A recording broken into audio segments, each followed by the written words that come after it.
दोस्तों नमस्कार।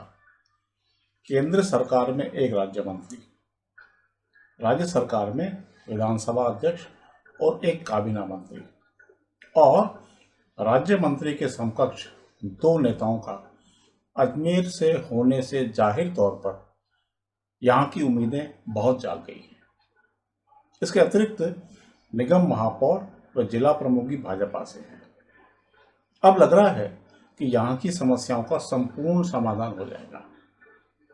उम्मीद जायज है, मगर जानकार लोगों का मानना है कि जब तक समग्र प्रयास नहीं होंगे और लक्ष्य हासिल करने तक लगातार फॉलोअप नहीं होगा, समस्याएं जस की तस बनी रहेंगी। देखिए ये रिपोर्ट। दैनिक नवज्योति के प्रधान संपादक व सिटीजन्स काउंसिल के महासचिव श्री दीनबंधु चौधरी ने एक बार एक मुलाकात में बताया था कि कोई भी काम हाथ में लेने पर जब तक उसको मुहिम की शक्ल न दी जाए, बात आगे बढ़ती ही नहीं। सिटीजन्स काउंसिल के जरिए अनेक कार्य करवाने वाले श्री चौधरी ने बताया कि हमारे देश की प्रशासनिक कार्य प्रणाली बहुत जटिल है। एक तो उसकी बारीकी को समझना होता है। कोई भी फाइल कई जगह अटकती है, हर जगह उसका पीछा करना होता है और उसमें राजनीतिक ताकत झोंकनी पड़ती है। केंद्र व राज्य में भले ही आपके मंत्री बैठे हों, मगर वे कितनी प्रभावशाली भूमिका निभाते हैं इस पर निर्भर होता है कि सरकारें मांगों पर कितना गौर करती है। यानी कार्य पूर्ण होने तक अथक मेहनत करनी पड़ती है, वरना सफलता हासिल नहीं होती। अजमेर की अधिसंख्य समस्याएं इसी कारण जस की तस बनी हुई हैं कि उनके समाधान के लिए समग्र प्रयास हुए ही नहीं। ज्ञातव्य है कि जब सचिन पायलट केंद्र में राज्य मंत्री थे, तब कुछ प्रमुख कार्य करवाने में इसी कारण सफल हुए क्योंकि वे कांग्रेस हाईकमान पर अच्छी पकड़ रखते थे।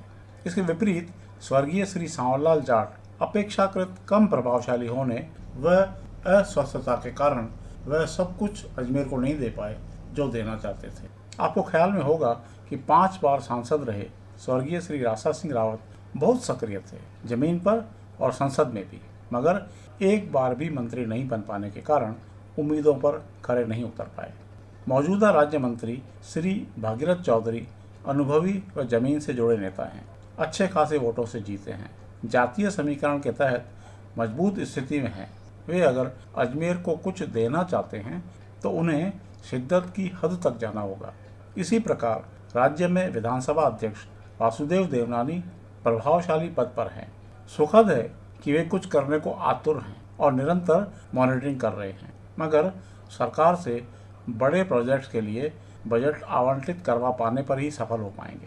काबीना मंत्री सुरेश सिंह रावत भी दमदार नेता हैं। दोनों नेता संयुक्त प्रयास करें तो कम से कम पानी की सबसे बड़ी समस्या से निजात दिलवा सकते हैं, मगर बात यही कि उन्हें भी शिद्दत की हद तक जाना होगा।